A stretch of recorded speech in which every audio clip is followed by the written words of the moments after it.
Happy Monday. Happy motivational Monday, y'all. Yes.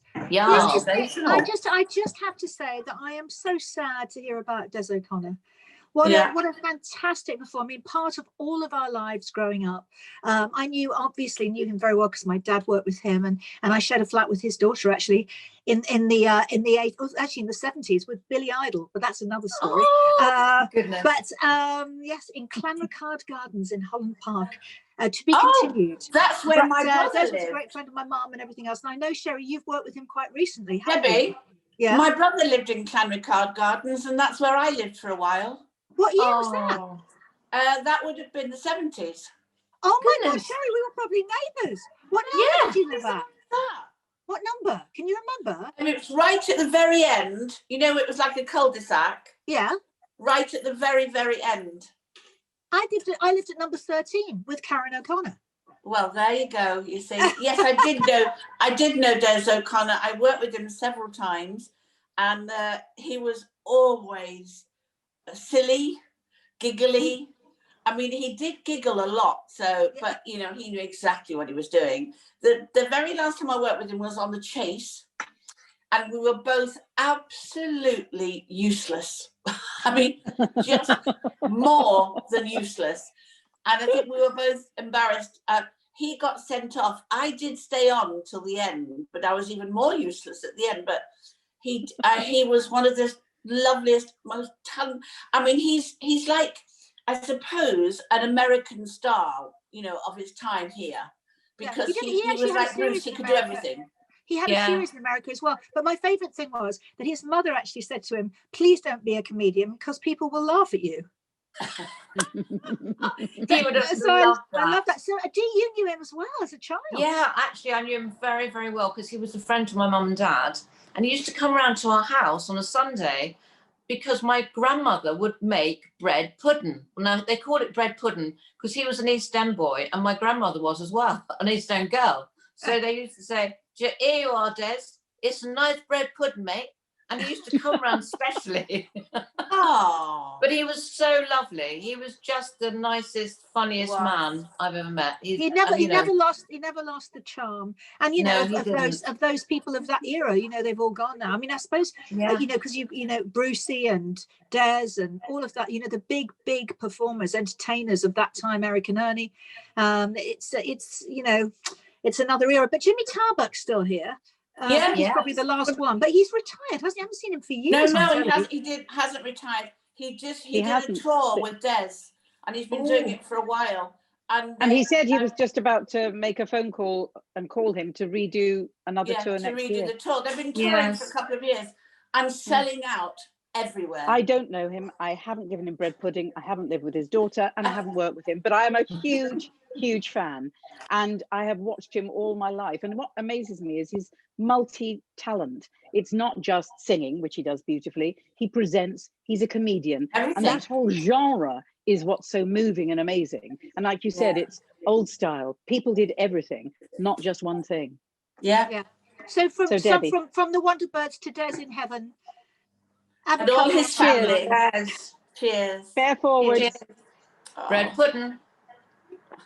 Now, girls, I want to introduce our superstar guest who does so many things. She is an actress, a presenter. She does blogging. There is nothing that she doesn't do. She's funny as hell, a darling friend and colleague to all of us. Here is Samantha Renke. Hi. Hello, my darling. Hi. Great to see you. Welcome to our nest, darling. It's so lovely to see you. How are you doing? What's happening today?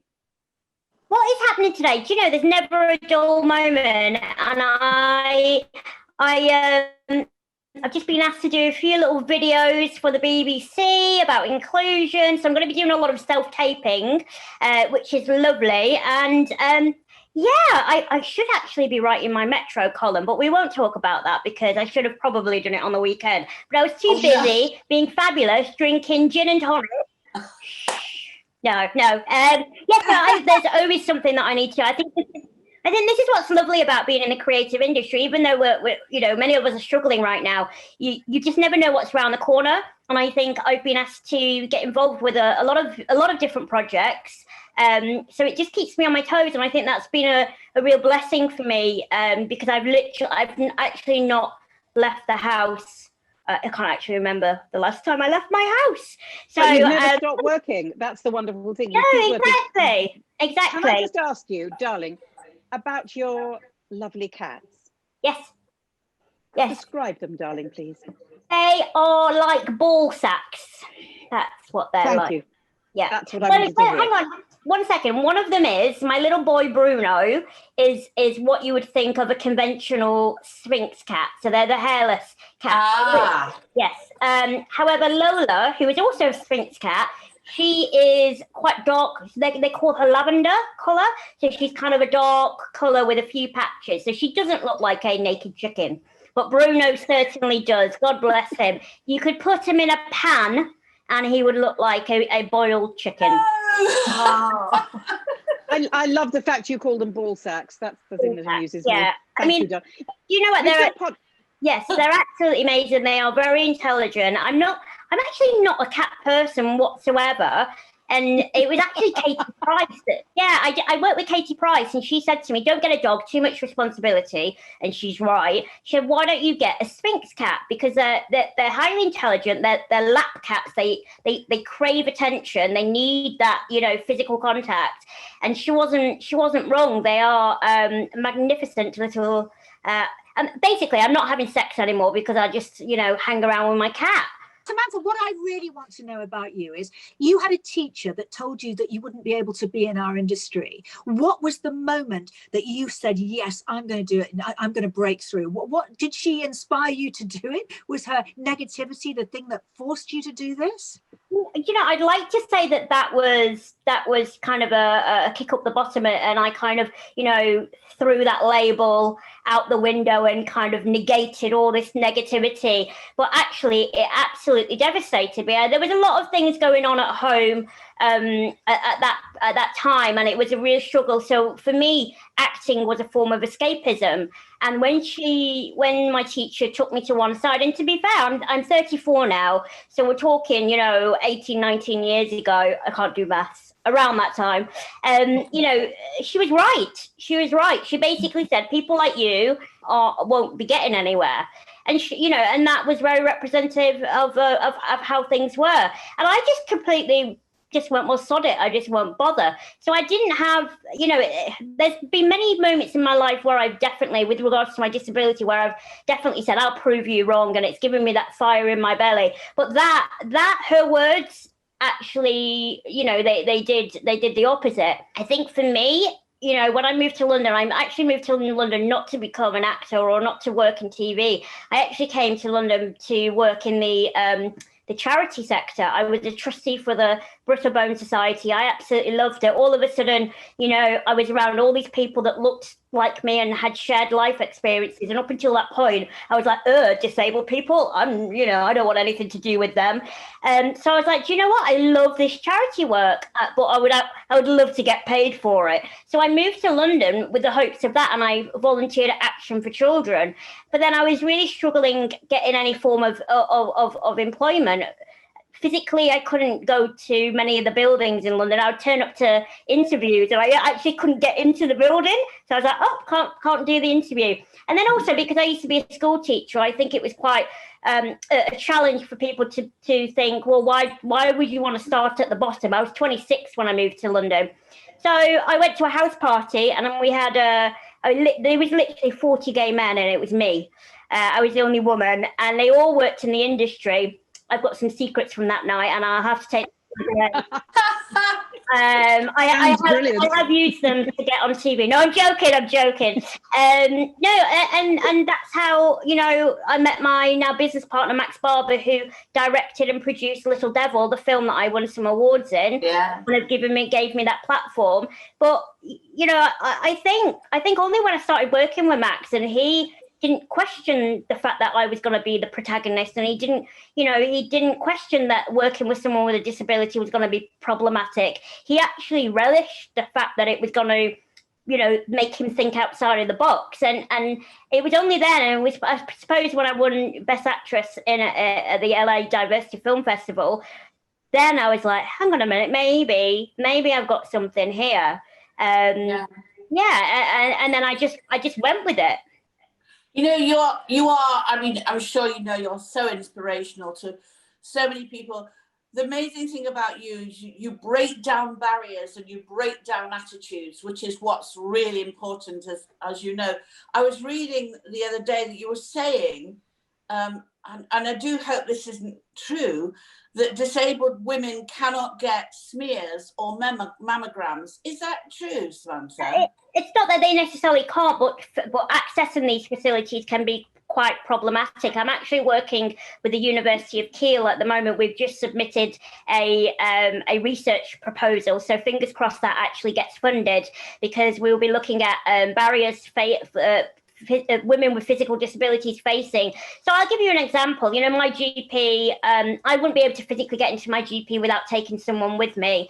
They don't have hoists at GPs, so, you know, I wouldn't be able to get onto one of the examination beds. There's all sorts of little practical issues. I had HPV, and which is very common with women who are sexually active, and I had to go for a colposcopy, and it was just a nightmare. I had to go to the doctors, and they were like, right, get on the bed and get on, you know, the stirrups. And I was like, I'm 3'9", my legs can't even reach. I've got a non-union fracture in my leg, so that's just not going to be practical. And then it was a little bit like Goldilocks. I mean, you know what it's like. I was in a room. I had my PA with me, who obviously helped me onto the bed, and then I had like 3 nurses, and they only had 2 spectrums.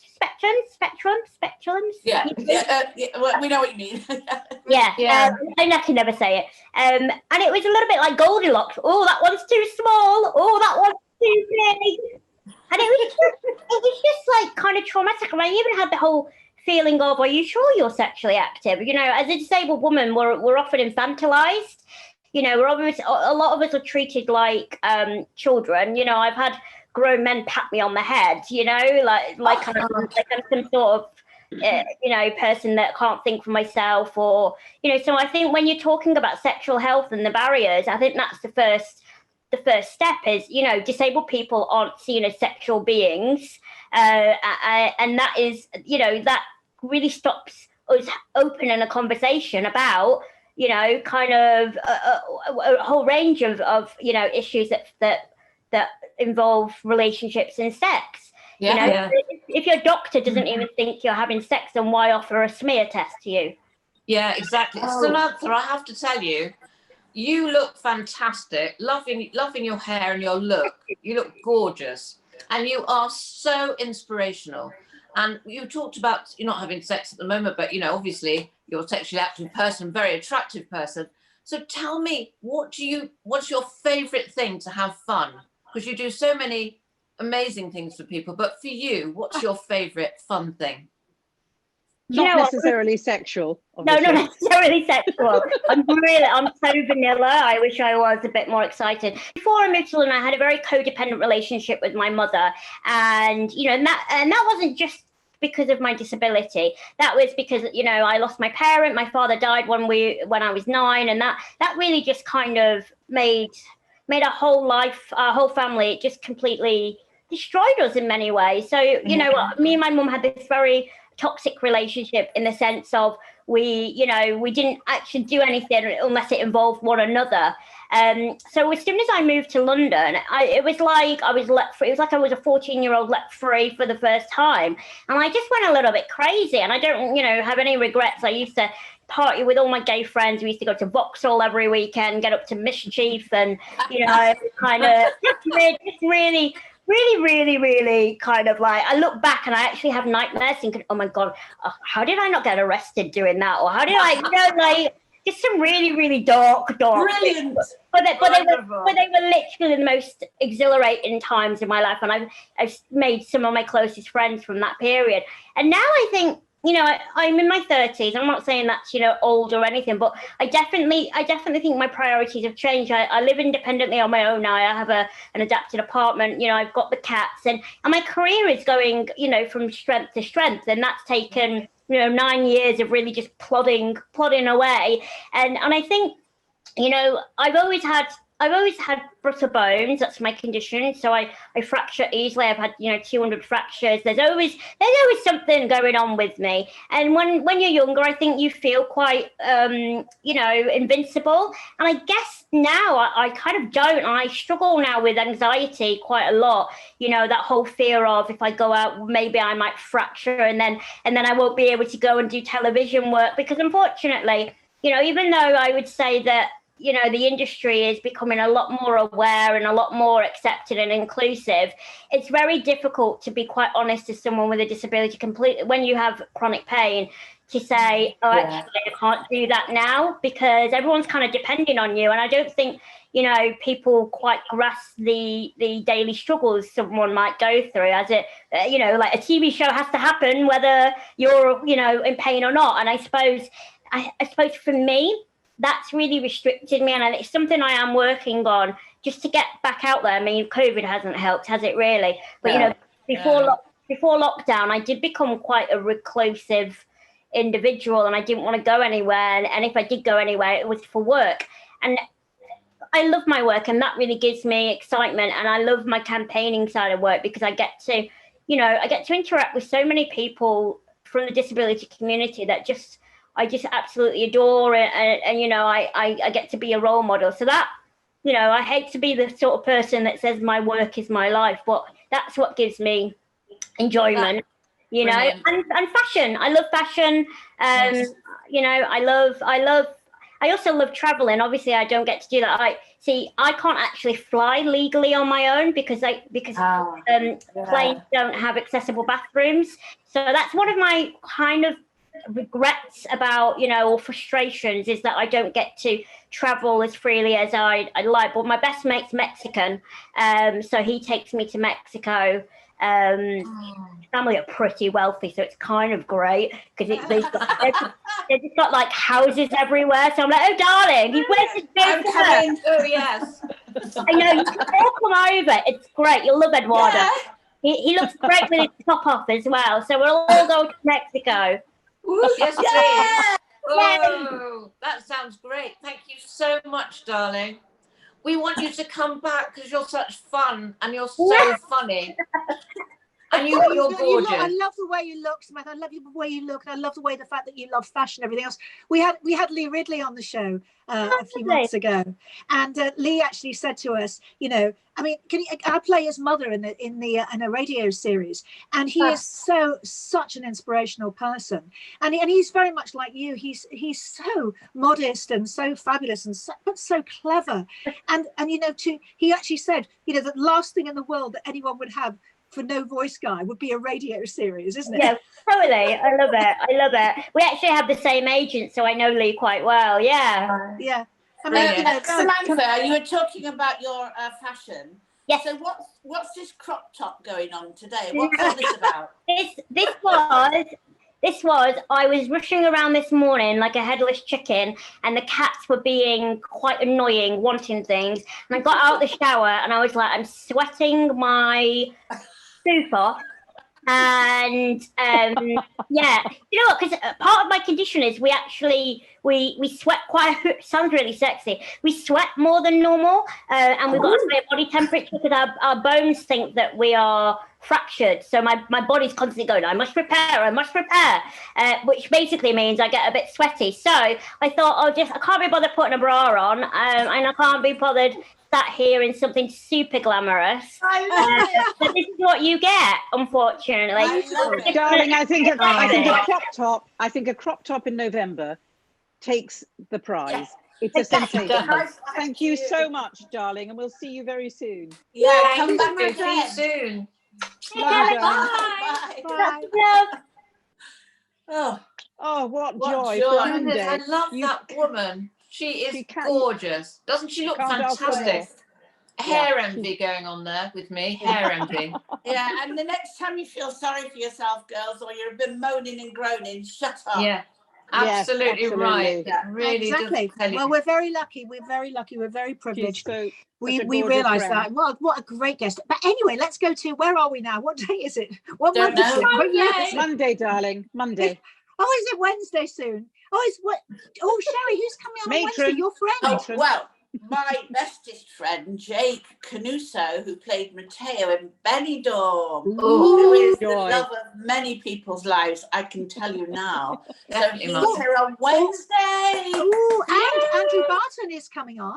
Yes. He's going to talk about something very special, which he hasn't told us yet, but he is going to announce the winners of the competition. There are 5 winners. I think we had over 2,000 entries to the competition, so that's really exciting. So that's Andrew's special competition about all the hair things that he gave away. So so that's on Wednesday. So it's going to be an exciting week. Yes, so anyway, it is. How many times did you enter? Debbie, you said you were going to enter lots. How many times did you actually enter? 2,000. Was it 1,090? Was that right? So the winner is Debbie Arnold. I did Winner is 10. Debbie Arnold and Debbie Arnold. Who cares? That's what I thought. Okay. Okay. See you Wednesday, girls. Bye. Bye.